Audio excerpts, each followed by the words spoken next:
How's it going? Good evening, everyone. Oh, I'm a little off center here.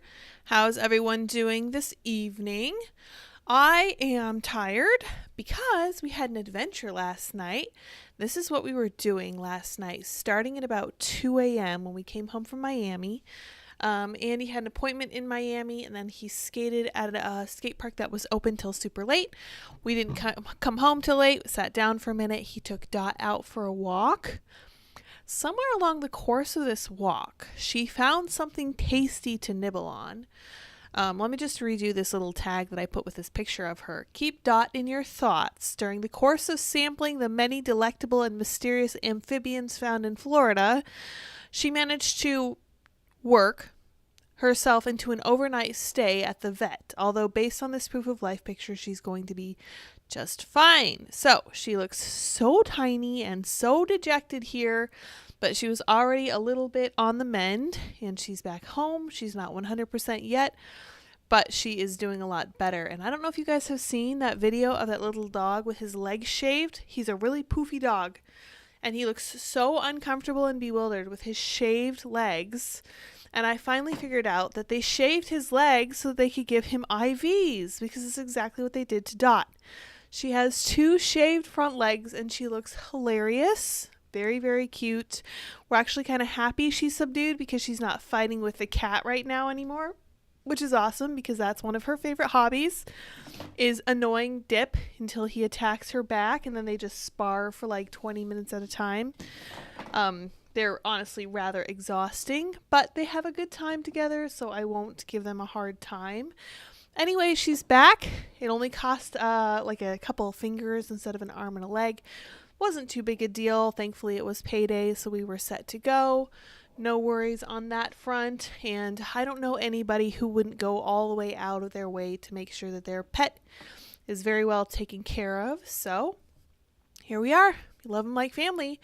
I was just a little bit frustrated because we are getting so close to my due date. I have so many different things that I'm worried about. Like today we just bought a bunch of paper plates and flatware to try to make sure that everything's easier for after the baby's born. Try to make sure we're doing fewer dishes and make sure that we are prepared for whatever the future might bring. Make sure we have enough clothes to wear so we don't have to do laundry every single day. And just try to make everything a little bit more convenient and streamlined. Good evening, everyone. Thankfully, Dot is young, so she should be fine since her Ranko. Yeah, actually, one of the things they were saying was that they were having a hard time kind of stabilizing her because she was so small. And I think she's done growing because last time she was at the vet with me in like April, she was also 14 pounds and she still is. So I'm starting to think that she's just going to be 14 pounds for the rest of her life, which is consistent with her Shih Tzu upbringing for sure. Michael says any good person takes care of their pets. Thank you. No. Thank Dot for sure. She is the gem that allows me to take care of her, I suppose. You're right, though. I think that anybody who is serious about life will care very much about their pets. And for those for whom they can't do anything, I'm not making much sense because, as I said, we went in at 2 a.m. We didn't come home till 5 a.m. And I got up at 9 because I had a doctor's appointment. So I got about 4 hours of sleep, and that is not enough for my brain to work properly. So we're just going to run through a few different stories tonight. We're going to see how long we can go. I'm not going to guarantee an hour, anywhere near an hour. Might try to leave a little early so Annie can get a little daylight to skate in. We'll see what happens. We like to play it by ear over here. So some interesting things that have happened today. Whisper says our little guy is due on December 28th. I'm getting Christmas shopping done now. Very smart. Very, very smart. Trying to get a jump on all this stuff is so important. It'll give you so much peace of mind when it comes to... People tend to think that it's just labor and delivery you have to worry about. That is not it at all. You have to figure out your whole life and make sure that it kind of runs on autopilot when you're basically sick. Right? You're basically completely incapacitated for a few weeks. Like you basically were just kicked down a set of stairs or hit by a truck or something, and it's not fun. And I say this as someone who hasn't even done it yet. So we'll see how I handle it. It's not going to be easy. I do think that only getting 4 hours of sleep last night is a good test of Andy's and my endurance. We're not very happy today, but we're okay. We're making it. So we'll see what the future has to hold in that regard. All right, you guys, I know you saw this news about Joe Biden and Hunter Biden. Kash Patel is predicting that Hunter Biden charges are a coordinated strike by Democrats to prevent Biden from running in 2024. This is an interesting theory, and I'm kind of starting to see it everywhere. So let's hear what Kash has to say, and we'll read another perspective too. Congressman Andy Ogle said an impeachment inquiry into President Biden will give Americans the opportunity to assess... Am I reading the wrong one? No, that's right. To assess all evidence connected to the Biden family's alleged criminal activities.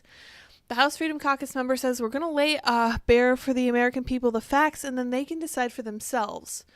Additional interviews with Kash Patel breaks down the Hunter Biden's 3 felony gun charges and how impeaching President Biden is a political convenience for Democrats who don't want him as their figurehead to begin with, speculating to the timing of Democrats starting to acknowledge that the party might need a new nominee in 2024 and that Hunter Biden being charged with felony gun charges. Patel says there are no coincidences in government, especially when it comes to taking out a Democrat who they have propped up falsely for years. I think Kash is right. He's a veteran of years of government entanglements, not entanglements per se, but he knows exactly how it works, and I am inclined to defer to him for sure. Let me see if I can turn on ads on this page, off ads rather. Let's block ads, see what happens. Ooh, we're not going to be able to read anything, huh? This is our punishment. Let's see what we can see. There we go. That's better. Hopefully we can read the rest. Yep, there are no coincidences in government, especially when it comes to taking out a Democrat they've propped up falsely for years. 100%. I think Cash is right. I'm not sure. Everybody's free to speculate however they want, but at the end of the day, only a few people are going to be correct. I tend to trust Cash because he is a very well-trained lawyer. He's done a lot of stuff, a lot of work with government, and he definitely knows what he's talking about. So, well, turning off ads seems to have obliterated the rest of this article. So we're going to hop over to this other perspective here. This is the one I wanted. That's all right. We'll read this one. It's similar. DOJ blocks congressional testimony of FBI agent who allegedly lied about big tech suppression of the Hunter Biden laptop story. So this isn't a perfect segue, but it's similar enough to be along the same vein. The House Judiciary Committee is investigating whether Hunter Biden's laptop was downplayed by social media companies. Elvis Chan testified in November before Missouri and Louisiana investigators that he only had one meeting with Facebook about the laptop when he actually had two, so he was lying. The Department of Justice pulled a last-minute maneuver to block an FBI agent allegedly involved in big tech suppression of the Hunter Biden laptop story from testifying before Congress. So this wasn't even his doing. Right, this is the DOJ saying, here are your marching orders, you are going to do what we say. And sure enough, he did. Which is so great, really speaks volumes for the autonomy of our deep state actors. The House Judiciary Committee is investigating whether Hunter Biden's laptop was downplayed by social media companies. As part of that probe, Chairman Jim Jordan uncovered that an FBI agent involved in the saga, Elvis Chan, lied about the computer. Chan had agreed to voluntarily appear Friday to provide the committee testimony and be represented by his personal counsel. Agency witnesses are allowed to bring either agency counsel or personal counsel to committee interviews, but not both. The rule is set up so that agency witnesses can be more candid in testimony without fear of professional retribution, according to the committee. But two sources with direct knowledge of the situation tell DailyMail.com that the DOJ derailed the testimony because agency counsel had also showed up Friday morning. As a result, Chan's interview did not take place as planned. Shocking. Now an official subpoena is expected to be issued later Friday for Chan to appear for a transcribed interview next Thursday, September 21st. The FBI disputed the claim that the DOJ blocked Chan from testifying, calling it a significant departure from normal procedures, and the DOJ said that the committee blocked the interview, not them. Here's our lovely picture of Hunter Biden reclining in his luxurious bathtub with his cigarette, ostensibly while high on all sorts of alternative substances. Elvis Chan, says Michael. Yes, Elvis has left the building, said the Republican committee. Today, after an FBI employee traveled across the country to voluntarily participate in a scheduled interview, he was denied the right to have his chosen legal counsel accompany him, an FBI spokesperson told DailyMail.com. Upon arrival at the Capitol, committee staff directed agency counsel to leave the premises and the interview was unable to proceed. This is a significant departure from normal procedure and an unnecessary escalation of this committee's treatment. Oh my gosh. I'm sorry, guys. Of FBI officials. The FBI employee remains willing to take part in a voluntary interview with appropriate legal representation. The FBI recognizes the importance of congressional oversight and will continue to proceed in accordance with a long-established accommodations process, the spokesperson continued. The spokesperson also noted that more than a dozen other FBI employees have participated in interviews with the committee with no incident. A Justice Department official told DailyMail.com that the DOJ did not block the interview, the committee did. Agent Chan chose to be represented by both agency and personal counsel. He went to the Capitol this morning to testify, and instead of asking him questions, the committee staff turned him away and threatened to throw agency counsel out of the room. Interesting, and I'm not sure if I believe it. Chan testified in November 2022 as part of Missouri and Louisiana's lawsuit against the federal government and the Biden administration for colluding with social media companies to censor speech. So he has a history of testifying, but it looks like he didn't tell the whole truth then, which is possibly why he wanted just two different versions of representation going into this meeting. But you guys let me know what you think about this. I just thought it was super interesting. I'm curious who's really pulling the strings here and why they don't want him to testify. I mean, I'd be willing to bet I already know why they don't want him to testify, but at the same time, Curious what you guys think. Let's see what else we got going on here. So Democrats are struggling. They're not having a real good time with this. AOC went to New York City. She got a really interesting welcome from the people, I think, in her district. So let's read. New York City protesters drown out AOC at press conference on migrant surge. Quote, send them back. Send them back, many called in reference to the migrants. What a great subtitle.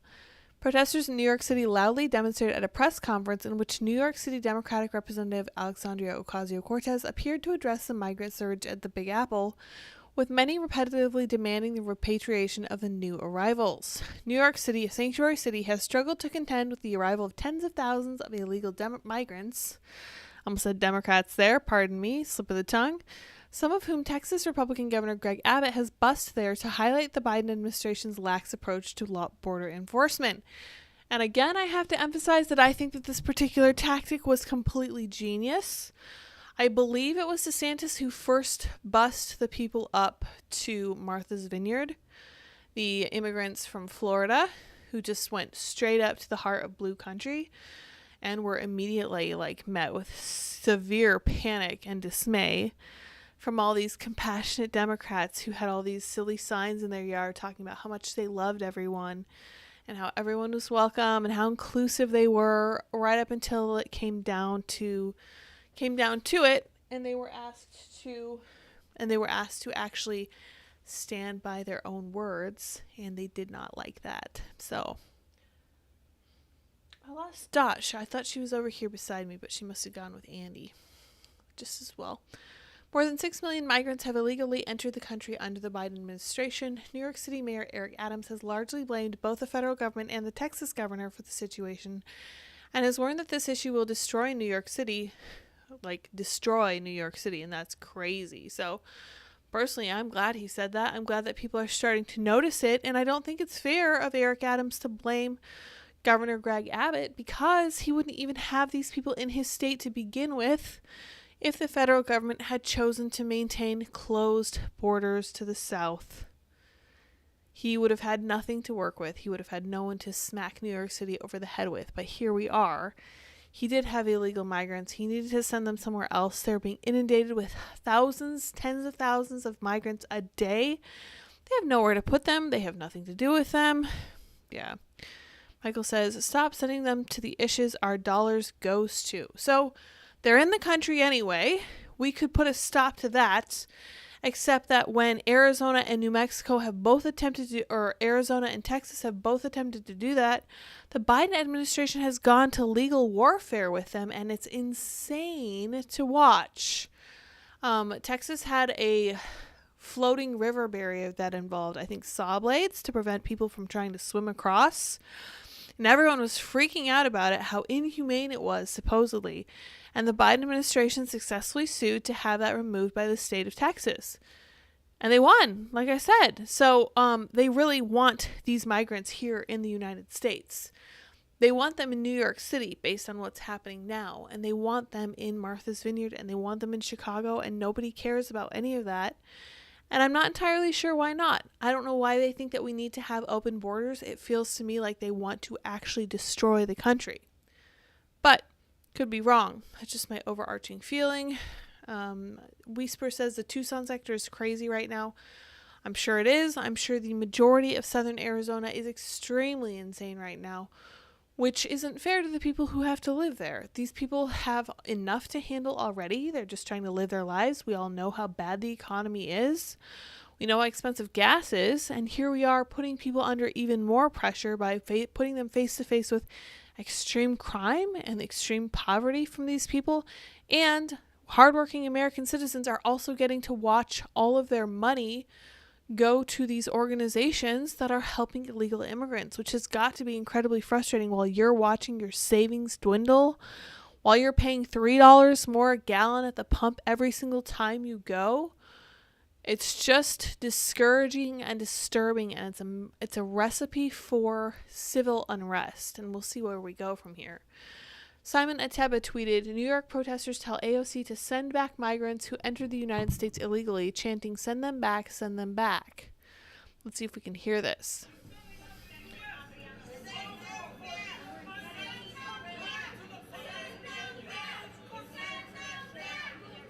So she's trying to speak and they're really drowning her out, and she has a microphone and they don't.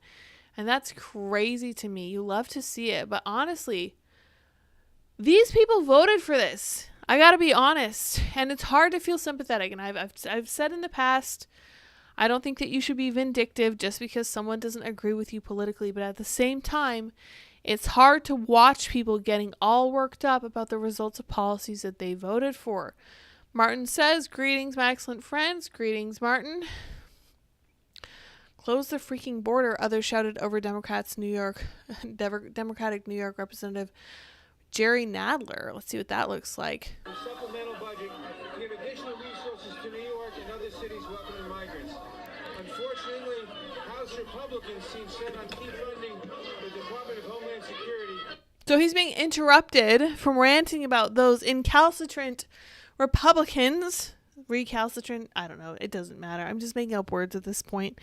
By people who are saying, you need to send them back because we're not able to live our lives like we had intended to while they're here. What is wrong with you? Why don't you care about what we're telling you to do? But at the end of the day, the fact remains, Democrats especially, of all the political parties that we have in the U.S., of both the political parties, do not care about the people who are struggling at all in any way. In fact, they think it's a positive because they think that we need to have everything be greener and we need fewer people and we shouldn't be having so many kids and conservatives are very bad. In fact, one of the things that's been kicked around today that I've heard from a couple different sources was that President Biden's about to go out and give a speech / a bunch of speeches. I don't know how many they have planned, but it's a whole tour where he's going to talk a lot about democracy, right? The other thing I'm sure he's going to talk a lot about is all about the super MAGA Republicans who are so dangerous, I'm sure, to our democracy. And that means people like you and me. It means people who are hardworking, people who are conservative, lots of people who are white, especially white men, because white women tend to vote for Democrats.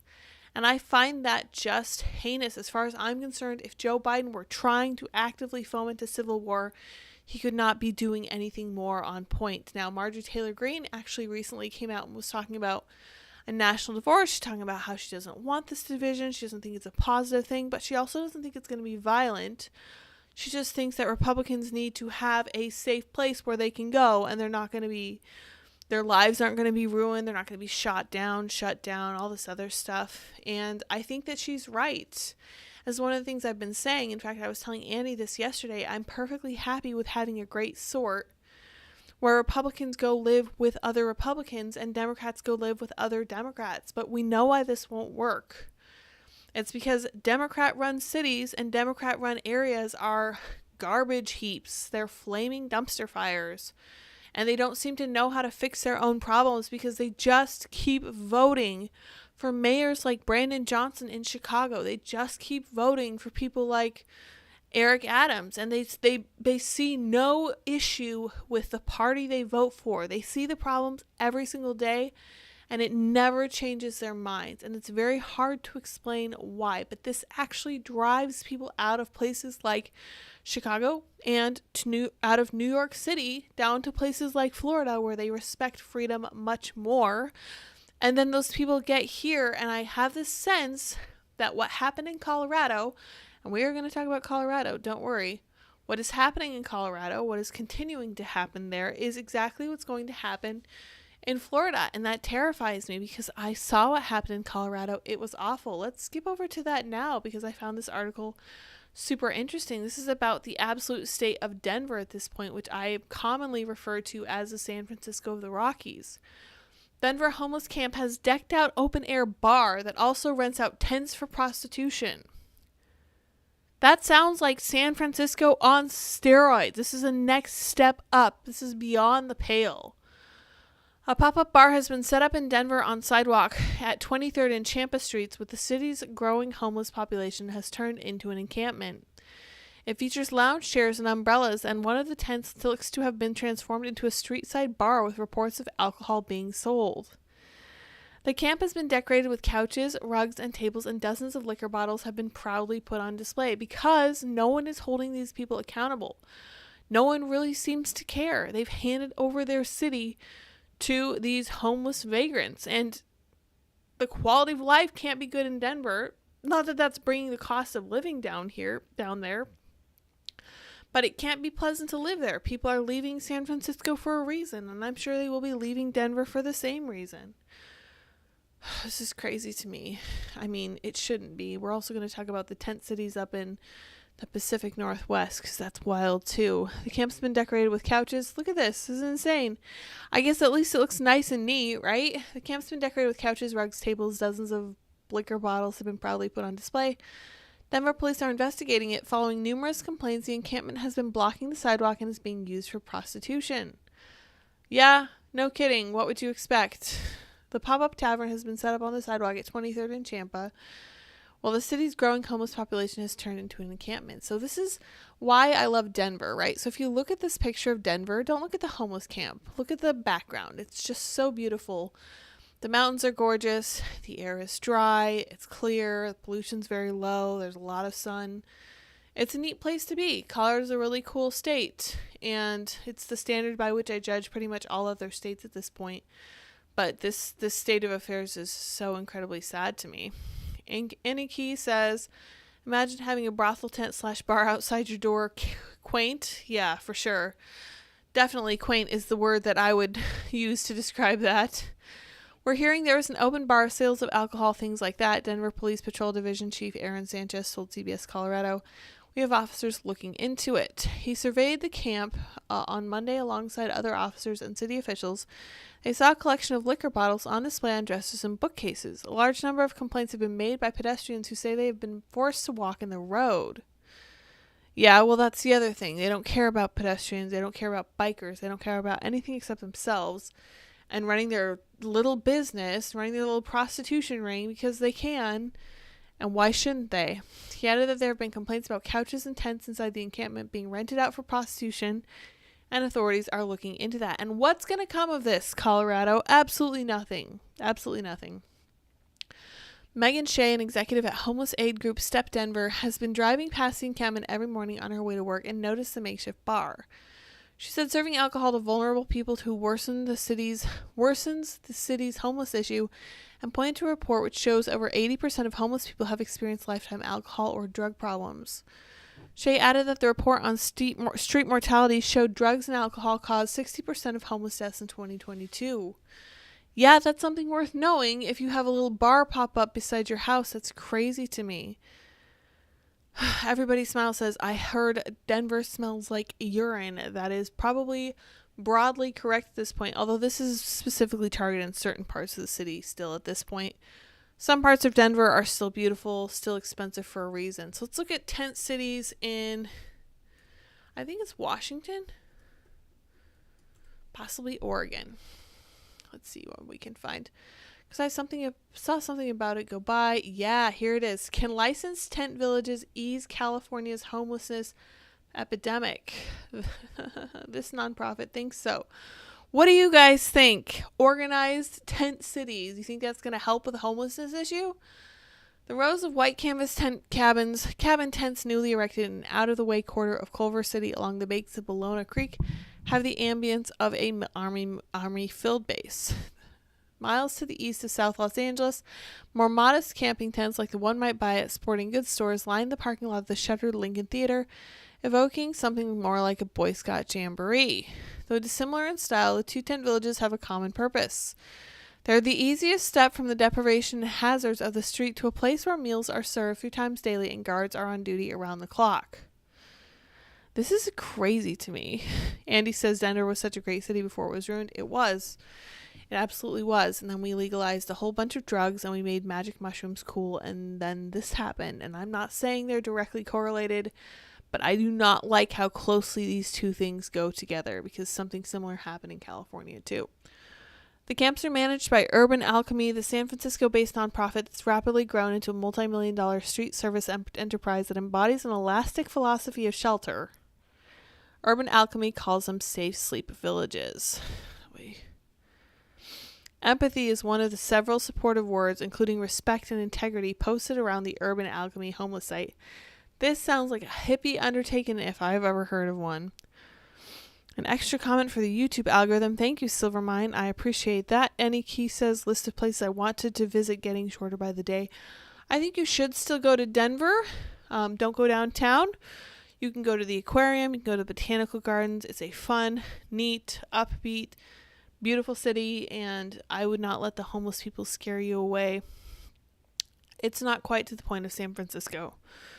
Hopefully it won't. Hopefully we won't get to the point where we think that giving homeless people a bunch of tents is going to actually solve the problem instead of worsening it, because I can't imagine giving people these tents is going to do anything except worsen it. But I could be wrong. Let me know what you think. Sorenko says definitely correlated, possibly. I don't know if it's caused by, but it is correlated. Filejacker says he's not homeless. He lives in a tent. Yeah, it's great. It's so great. Tents are allowed to keep them familiar environment that was around them, but still do that in a place where they were safe, supported, and not being victimized by drug dealers or abusers or loan sharks or all the people of that kind who prey on unhoused populations. So instead of actually fixing the problem and finding ways to convince people to not be homeless, they're just saying, let's just make it easier and safer for you to be homeless. And they're expecting what? For this to result in fewer homeless people? I don't think so. His little house looks nice. Look at that. Look at this. This is crazy. Is he paying anything for this? Because I guarantee you that this would typically cost like $2,000 in California. You know what rents are like. Absolutely insane to me. Plans to build 59 units of affordable housing on the parking lot next to the theater would take years to materialize, leaving a window for temporary use. Jeez, guys, this is crazy to me. I mean, I guess it looks neat and clean. I guess I'm glad that they have guards there, but at the same time, you can't do stuff like this and expect to actually decrease the number of homeless people. Because look at this. If you thought that rent was too much and you found it to be too much of an imposition on your budget, why wouldn't you go live in a tent? And I mean that very seriously. Things are becoming very difficult. And I could see this being a viable solution for people who are really struggling, and I get that. I know how hard things can be. Lori says if they fix the problem, many of them would be out of a job. That's correct. That's the other part about charities. If these charities actually solve the problem they're supposedly working on, they wouldn't be needed anymore. It's a little bit like feminism. If you solve the problems that feminism purports to solve, then you don't need feminism anymore, right? If you solve the problem that BLM purports to solve, you don't need the movement anymore. And they know this. And that's why these problems don't ever go away. So they can keep grifting on them until kingdom come, right? Now, I think that as we're looking at this really nice and neat, tidy little corner of this tent village, pretty sure that's just for show. Pretty sure most homeless people don't actually keep such neat and tidy corners. This is a communal kitchen area with refrigerators, sinks, charging stations, and a TV. Wild. Well, it's nice to know that they're actively incentivizing homelessness in California now. That seems wonderful. This is crazy to me. Deputy Director of Operations holds security gate open at the Urban Alchemy homeless site in Los Angeles.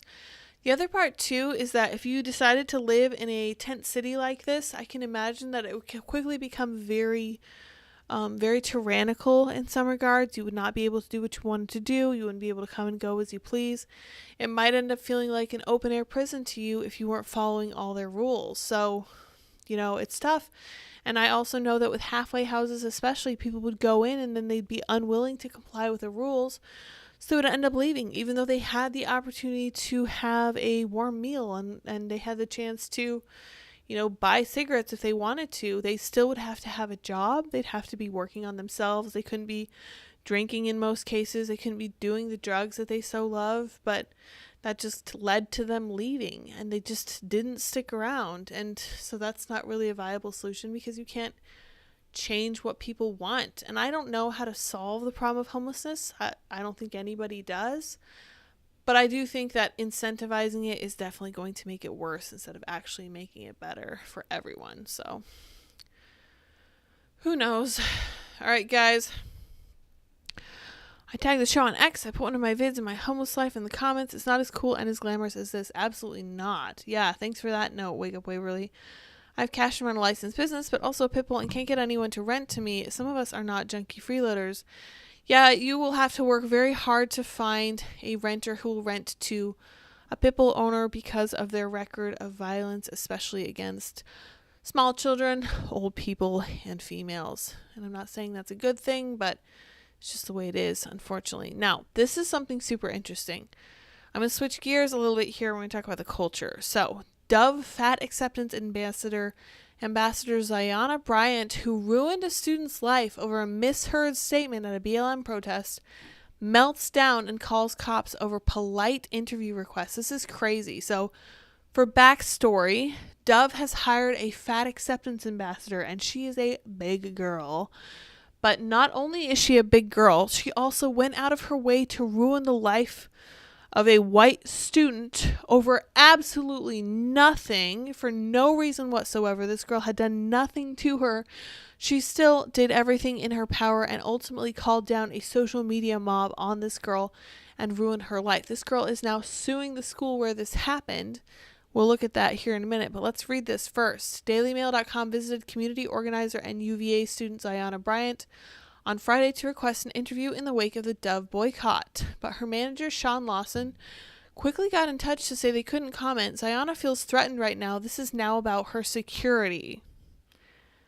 Minutes later, DailyMail.com received a call from Charlottesville's chief of police saying he'd received a call from Bryant saying she was feeling uncomfortable. This woman is the kind to call the police, right? The police, the chief of police, and tell them that she's feeling, quote, uncomfortable. And I find that really amazing. That's just crazy to me.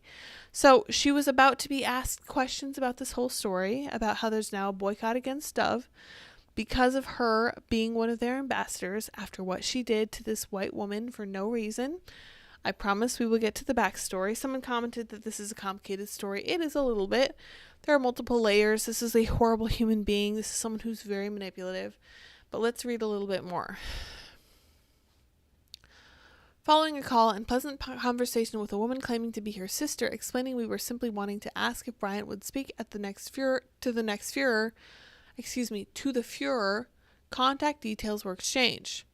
Moments later, before DailyMail.com had a chance to depart, we received a telephone call from a man who introduced himself as Sean Lawton, her manager. This is Zayana Bryant.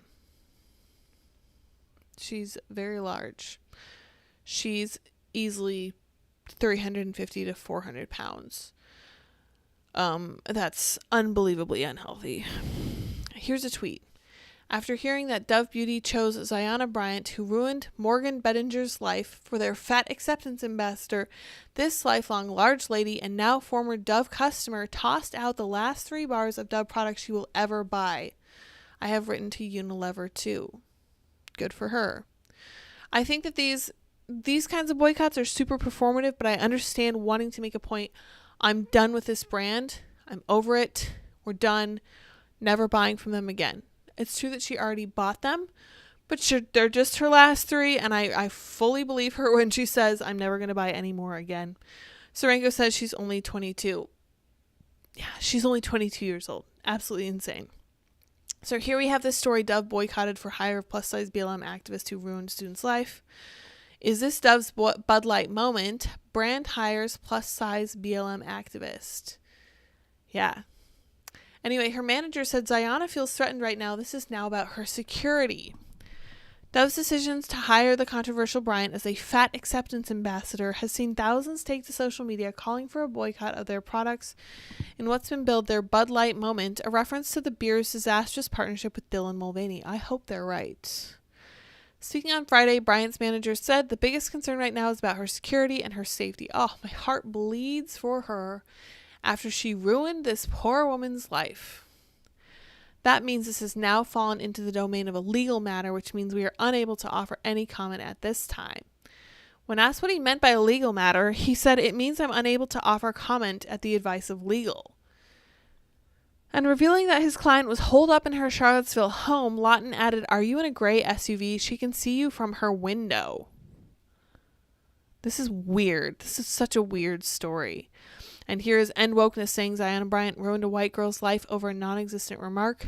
Dove just did a brand partnership with her in support of, quote, fat liberation. Elon Musk commented, messed up. Not kidding. Tycoon and anti-woke crusader Elon Musk also replied to news of Bryant's hiring by describing it as messed up. Here she is with her BLM t-shirt in XXXXXXXXL XXXXL. So many X's. Why don't they just roll out a black tarp and throw it over? I'm sure the mask will keep her from getting sick.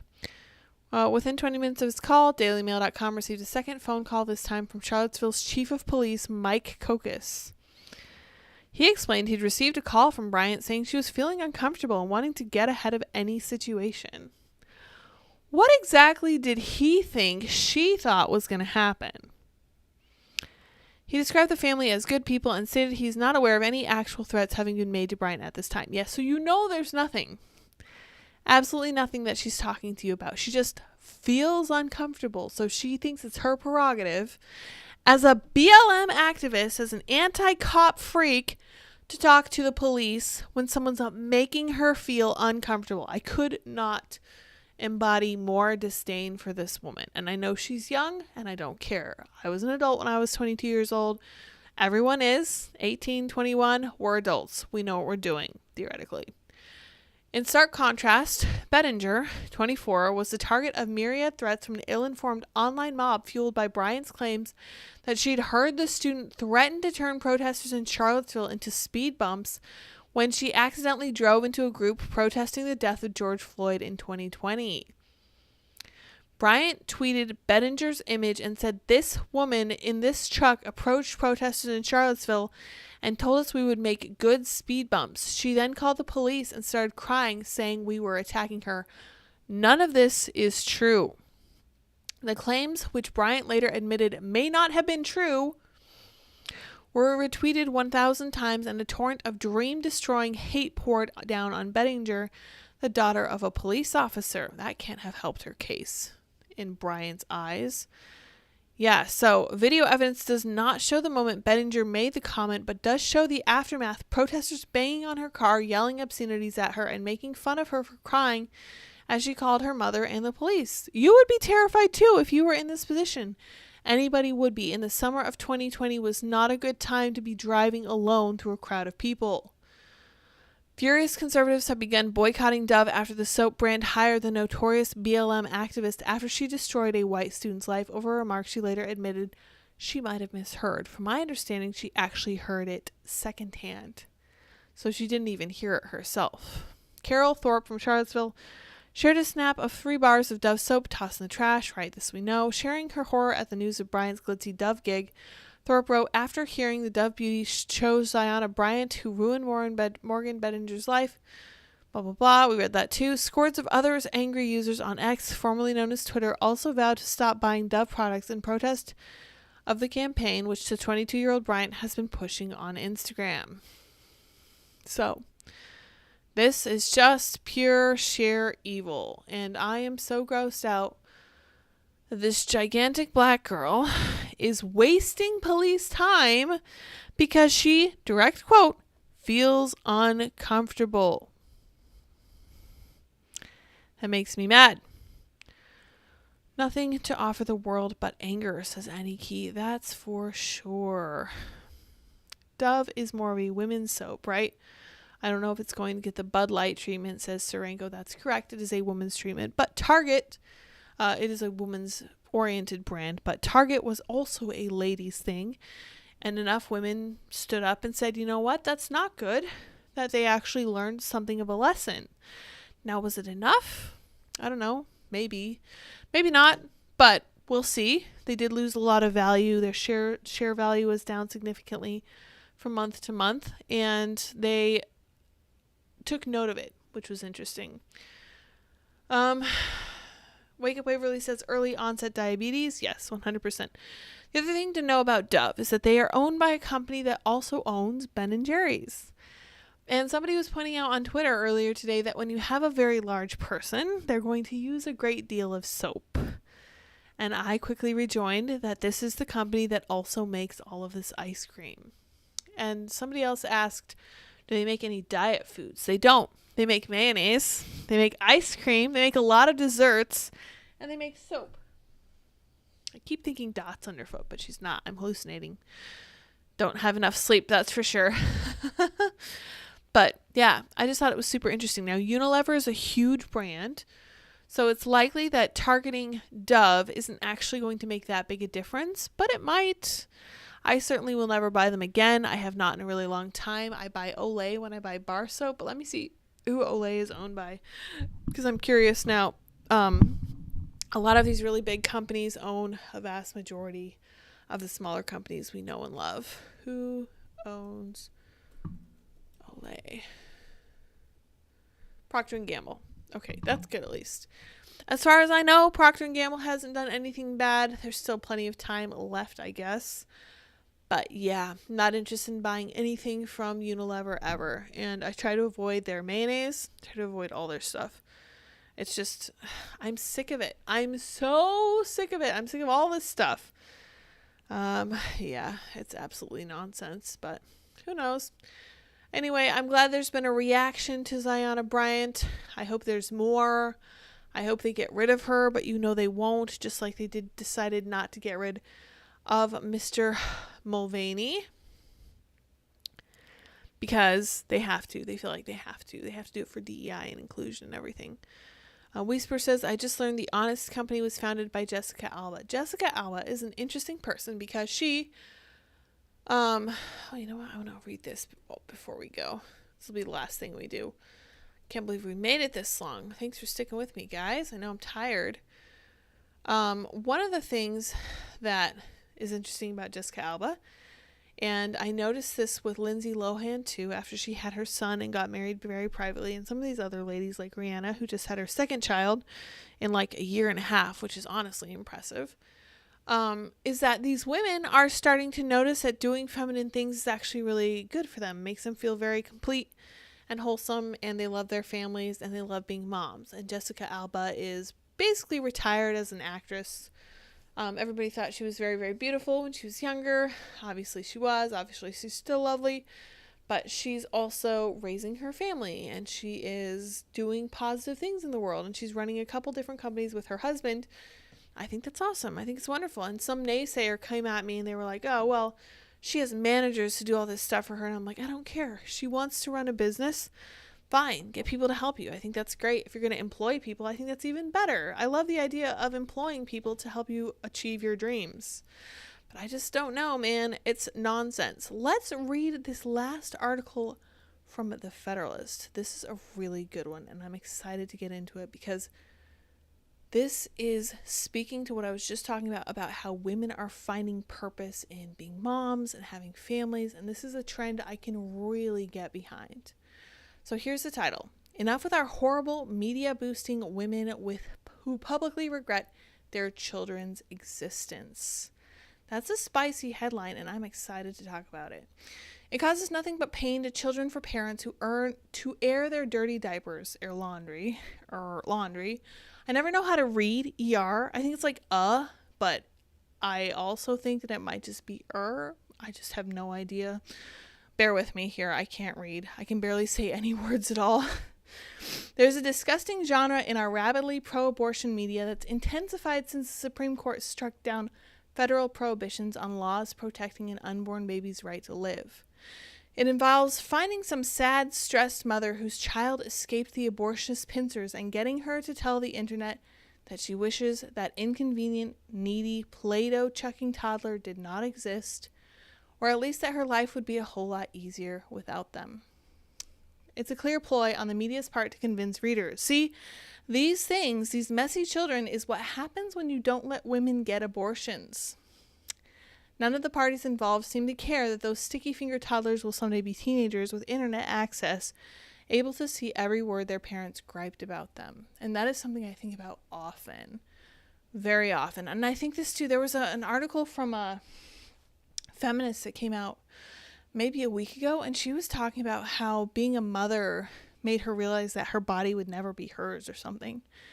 And at first it was kind of like, probably she's right. Maybe she has the right kind of conclusion here. But of course she doesn't, because she's a feminist, and she is just talking about how having kids means she's just a slave to her children, and all these men took advantage of her in the past, and now all her kids are doing the exact same thing. Very disturbing, very disgusting stuff, and I hate it. I'm so sick of it. I'm sick of this complaining. This is what put us into this position in the first place, and we are continuing to pursue it, and it's just going to cause more of the misery that it already has. And just repeating the same things we've done in the past is not going to improve our position. On Monday, The Guardian ran a column by a woman named Amanda Monte, who compared the sacrifices of motherhood to a high school incident when a boy on whom she had a crush took advantage of an opportunity to sleep with her in a plot concocted by his friends and then never spoke to her again. That sounds very painful. Complaining about her toddler daughter's dependence and using grossly sexual language to describe the child's very natural physical needs and curiosity toward her mother, she issued her conclusion. I think this might be the article I was talking about. I came to see that the basic tenets of rape culture run right through our cultural expectations of American mothers. That is a disgusting, perverted, and borderline evil conclusion to draw about motherhood, to draw about your own blanking children. It just leaves me at a loss for words, because how could you possibly say that about your own kids? That's wild to me. Whew. Sorry, that made me really mad. She doesn't explicitly use the word abortion in the passages, but she preaches the foundational messages on which abortion activism depends, that it's not fair to mothers for their children to make demands on them, especially inconvenient ones. In her last sentence, she mourns, "What I hadn't known before consenting to becoming a mother, what she would have done if she had known," the reader is left to wonder. Right.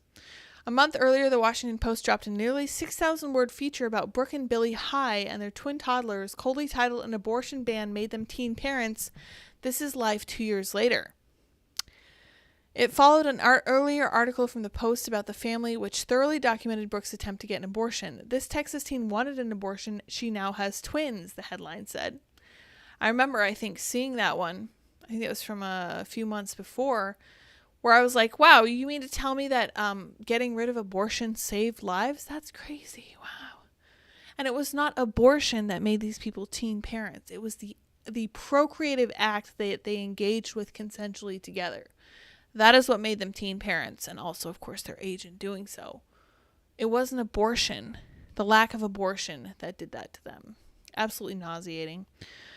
In her carefree life before it was interrupted by the girl's existence, Brooke was gearing up for real estate school, enjoying long days at the beach with her new boyfriend. When she got pregnant, Billy wanted her to get an abortion at first, he admitted to the Post, but since she could no longer get one in Texas, Brooke had no choice but to keep her daughters, who were born 6 months later. The girls deserve better than to have the whole world read that their mother wondered to a reporter if I would have had an abortion. They deserve better than to feel guilt about their own existence, told by some reporter in Washington that if they weren't alive, their father could be skating every day, partying at night, no worries.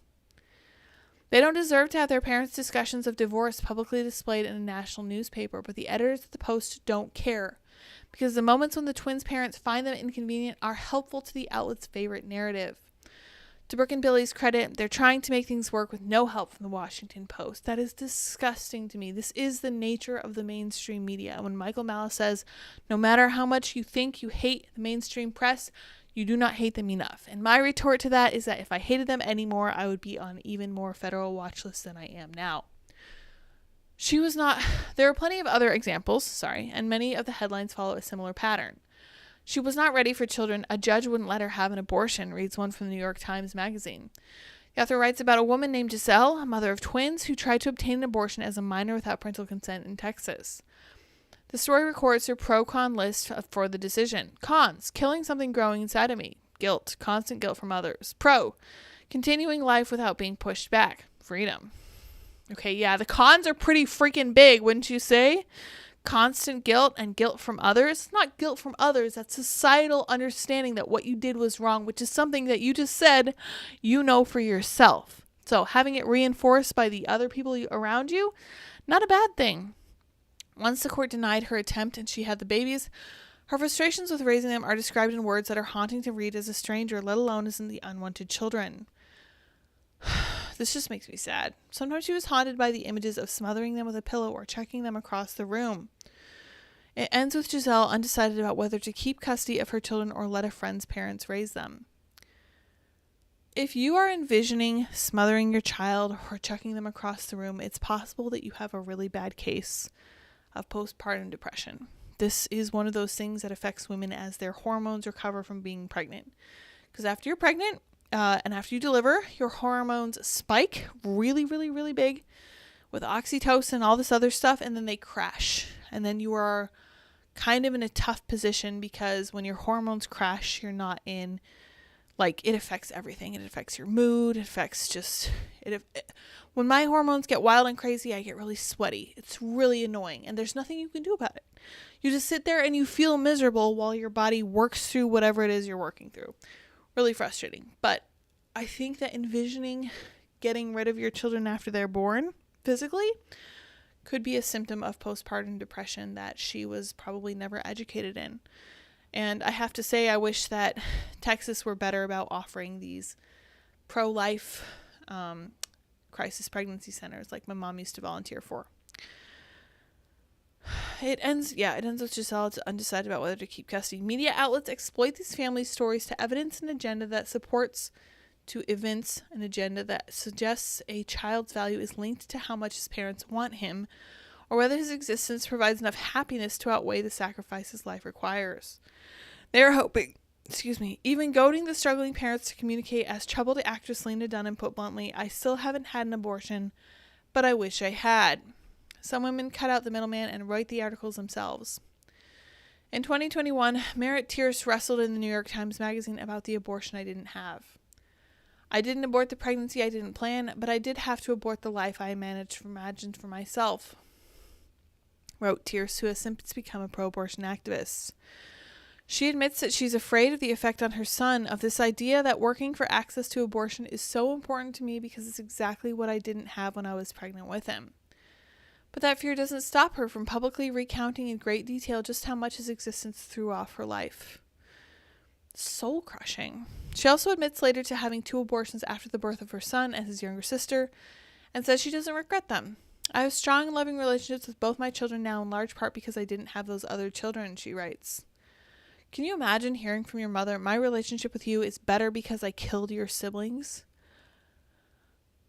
When I learned that my mom had had a miscarriage, I was crushed. I was deeply saddened. I remember asking her, "Were you able to bury my brother or sister?" And she said, "They were too small. We had a funeral in our hearts," or however she termed it, which was very tactful, given how young I was. I don't remember how I found out about it.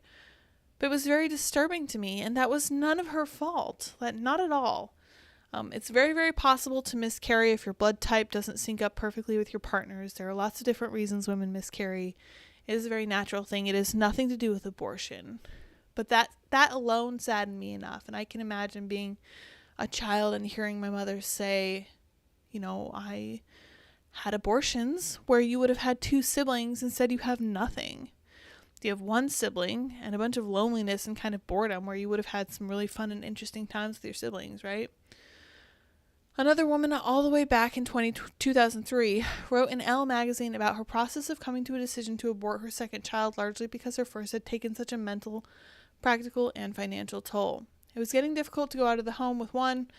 Even going to the grocery store felt like packing for a camping trip," wrote Lauren Slater. 2 baby bags, 2 different sized diapers, at $12.44 a box. I'm sure it's way more now. Imagine reading that your mother offered off your sibling because you went through too many diapers. But it gets worse. As if to help justify her decision, she included her then 1-year-old daughter's proclamation that she didn't want a sibling. She wanted a fox instead. It will surprise no one to learn that Slater later wrote in graphic detail about how, as a married mother of middle schooler and high schooler, she was engaging in a lesbian fling with her daughter's science tutor. Those tutoring bills must have been better spent on a therapist. It causes nothing but pain to children for parents to air their dirty diapers, laundry, on a national media audience. Sometimes it's women running to news outlets begging to air their familial grievances for clout or sympathy. Equally as often, agenda-driven publications find a struggling family and bake their challenges into a preordained narrative with no regard for the family's privacy or dignity. Still, shouldn't some core maternal warning light go off when a New York Times reporter knocks on your door and asks to shop your motherhood woes out to their readers? You would think so. Josie, thank you so much for your super chat. Wishing you and your growing family the best of luck. Hang in there. The first few months of the newborn go by faster than you'll realize. I think they certainly will. I'm just a little concerned about the hormones, mostly because MS can be exacerbated by that crash, unfortunately. But I think I have a good plan in place with my neurologist, so I'll keep you guys in the loop. Texas Ranger says, hi, Lydia and Andy. Hope your dog is okay. She is doing well. She's getting to feeling better, and I'm very happy for her. Yeah. I hope that the children griped about in these stories never feel unwanted. Never read these cold stories in which they are unwilling parents, pawns. I hope as they grow up, their kitchen tables and bedsides host loving conversations with parents who use the stories of hardship to teach lessons about the values of sacrifice and unconditional love. Lots of parents who found themselves with unwanted pregnancy have stories of gratitude for the inconvenience that became their greatest blessing. Those stories, lovingly told, convey to a child his preciousness and worth. If these children are going to read stories about themselves on the internet someday, those are the ones that they deserve. Yes, never, ever, ever is it the fault of the child that the mother is in a bind. It is either her own choice or her abuser's choice. And in many cases of abuse, mothers, grandparents, very grateful for the children that result. And I feel like that's often overlooked. I don't think it's fair to look at children who result from abuse, to put it mildly, to tell them that they shouldn't exist. I don't think that's right or fair. But we made it almost an hour. I'm very impressed with us. Thank you guys so much for sticking with me. Ekim Athar says, or was that how she paid the tutor? Maybe so. I have no idea. But yeah, really interesting. Love the Federalist. Really thoughtful pieces. They were right about this one for sure. I'm very sorry to see that this is a trend. But again, I will leave you guys with this thought. I think that this is a way of dealing with guilt. All this activism for abortion is just guilt looking for an out. And we don't have a social way to handle feeling bad about what we've done, even when we know that we have done something truly, truly wrong. And so it comes out as belligerence, and it comes out as unpleasantness, and it's bad for women, and it really affects their maternal drive. St. Miles, thank you, sir, for your super chat too. Have a chill weekend. You too. We're going to try to get a lot done, especially since they bumped up our delivery date. We have a lot to get done, and I have a bunch of chores to do next week too, but we will keep busy. I hope you guys will too. I hope you get a chance to rest and relax. We're going to call it for the night. Hope you guys enjoy Timcast IRL after this. I will see you all on Monday. I will make no excuses. The only reason that I wasn't able to stream on Thursday was because we were in a different city. I will see you all on Monday, I promise. All right, you guys, you remember what we say over here, unless I'm giving birth. Okay, that is my one caveat. You guys remember what we say over here. Stay safe, stay well, stay out of Target. Until next time, bye guys.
How's it going?